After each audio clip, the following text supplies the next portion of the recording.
हरे कृष्णा राधे राधे। आपका स्वागत है आपके अपने चैनल राधा कृष्ण लीला में। आज हम आपको बताएंगे नवरात्रि में कैसे जलाएं अखंड ज्योत।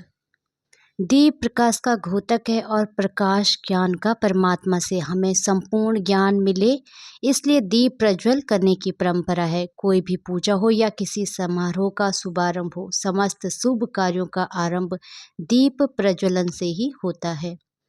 जिस प्रकार दीप की ज्योति हमेशा ऊपर की ओर उठी रहती है, उसी प्रकार मानव की वृत्ति भी सदा ऊपर ही उठे, यही दीप प्रज्वलन का अर्थ है। अंत समस्त कल्याण की चाह रखने वाले मनुष्य को दीप जलाते समय दीप मंत्र अवश्य पढ़ना चाहिए। हिंदू धर्म में किसी भी शुभ कार्य से पहले दीपक जलाए जाते हैं। सुबह शाम होने वाली पूजा में भी दीपक जलाने की परंपरा है। वास्तु शास्त्र में दीपक जलाने व उसे रखने के संबंध में कई नियम बताए गए हैं। दीपक की लौ की दिशा किस ओर होनी चाहिए, इस संबंध में वास्तु शास्त्र में पर्याप्त जानकारी मिलती है। वास्तु शास्त्र में यह भी बताया गया है कि दीपक की लौ किस दिशा में होने पर उसका क्या फल मिलता है। नवरात्रि में अखंड दीपक क्यों जलाते हैं? नवरात्रि का हिंदू धर्म में विशेष ही महत्व है। साल में हम 2 बार देवी की आराधना करते हैं। नवरात्रि के दौरान माता रानी को प्रसन्न करने के लिए श्रद्धालु कलश स्थापना, अखंड ज्योत, माता की चौकी आदि तरह के पूजन अर्चन करते हैं। नवरात्रि के 9 दिन हम घर पर कलश स्थापना और अखंड ज्योत जलाते हैं। अखंड ज्योत पूरे 9 दिन तक बिना बुझे जलाने का प्रावधान है। अखंड ज्योत जलाने के बाद आप उसे अकेला नहीं छोड़ सकते हैं, और अगर ये ज्योति बुझ जाए तो अपशकुन होता है। नवरात्रि में अखंड ज्योति। नवरात्रि में 9 दिनों तक देवी माँ को प्रसन्न करने और मनोवांछित फल पाने के लिए गाय के देसी घी से अखंड ज्योत प्रज्वलित की जाती है। लेकिन अगर आप गाय का घी नहीं है तो अन्य घी से भी आप माता के सामने अखंड ज्योत जला सकते हैं। नवरात्रि के दौरान 9 दिन तक दीपक को जलाए रखना अखंड ज्योति कहलाता है। मान्यता है कि नवरात्रि में दीपक जलाए रखने से घर परिवार में सुख शांति बनी रहती है और सभी कार्य सिद्ध हो जाते हैं। इसलिए नवरात्रि के पहले दिन संकल्प करते हुए अखंड दीपक को जलाना चाहिए और नियम के अनुसार उसका संरक्षण करना चाहिए। अखंड ज्योत जलाने की विधि क्या है, आइए जानते हैं। नवरात्रि के दौरान जलाए जाने वाले दीपक यानी अखंड ज्योत को जलाने के भी कुछ नियम हैं जिनका पालन हमें करना चाहिए ताकि हमें मनवांछित फल की प्राप्ति हो सके। आमतौर पर लोग पीतल के दीप पात्र में अखंड ज्योति प्रज्वलित करते हैं। यदि आपके पास पीतल का पात्र ना हो तो आप मिट्टी का दीप पात्र भी इस्तेमाल कर सकते हैं, मगर मिट्टी के दीप पात्र में अखंड ज्योत जलाने से पहले दीप पात्र को 1 दिन पहले पानी में भिगो दे और उसे पानी से निकालकर साफ कपड़े से पोंछकर सुखा ले। शास्त्र के अनुसार नवरात्रि में अखंड ज्योत जलाने से पहले हम मन में संकल्प लेते हैं और माँ देवी से प्रार्थना करते हैं कि हमारी मनोकामना जल्द पूर्ण हो जाए। अखंड दीपक को कभी भी जमीन पर ना रखें, दीपक को चौकी या पटरे में रखकर ही जलाएं। दुर्गा माँ के सामने यदि आप जमीन पर दीपक रख रहे हैं तो अष्टदल बनाकर रखें। यह अष्टदल आप गुलाल या रंगे हुए चावलों का बना सकते हैं। अखंड ज्योति की बाती का विशेष महत्व है। यह बाती रक्षा सूत्र यानी कलावा से बनाई जाती है। 1.25 हाथ का रक्षा सूत्र पूजा में प्रयोग किया जाने वाला कच्चा सूत लेकर उसे बाती की तरह दीपक के बीचों बीच रख दे।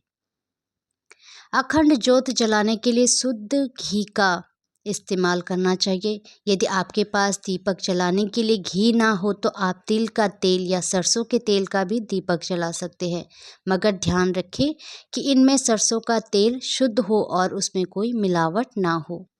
अखंड ज्योत को देवी माँ के दाईं ओर रखा जाना चाहिए, लेकिन यदि दीपक तेल का है तो उसे बाईं ओर रखना चाहिए। अखंड दीपक की लौ को हवा से बचाने के लिए कांच की चिमनी से ढककर रखना चाहिए। संकल्प समय खत्म होने के बाद दीपक को फूंक मारकर या गलत तरीके से बुझाना सही नहीं है, बल्कि दीपक को स्वयं बुझने देना चाहिए। कोण यानी कि उत्तर पूर्व दिशा को देवी देवताओं का स्थान माना गया है, इसलिए अखंड ज्योत पूर्व दक्षिण कोण यानी आग्नेय कोण में रखना शुभ माना जाता है। ध्यान रखें कि पूजा के समय ज्योति का मुख पूर्व या फिर उत्तर दिशा में ही होना चाहिए। अखंड ज्योत जलाने से पहले हाथ जोड़कर श्री गणेश, देवी दुर्गा और शिव जी की आराधना करें। दीपक प्रज्वलित करते वक्त मन में मनोकामना सोच ले और माँ से प्रार्थना करें कि पूजा की समाप्ति के साथ आपकी मनोकामना भी पूर्ण हो जाए।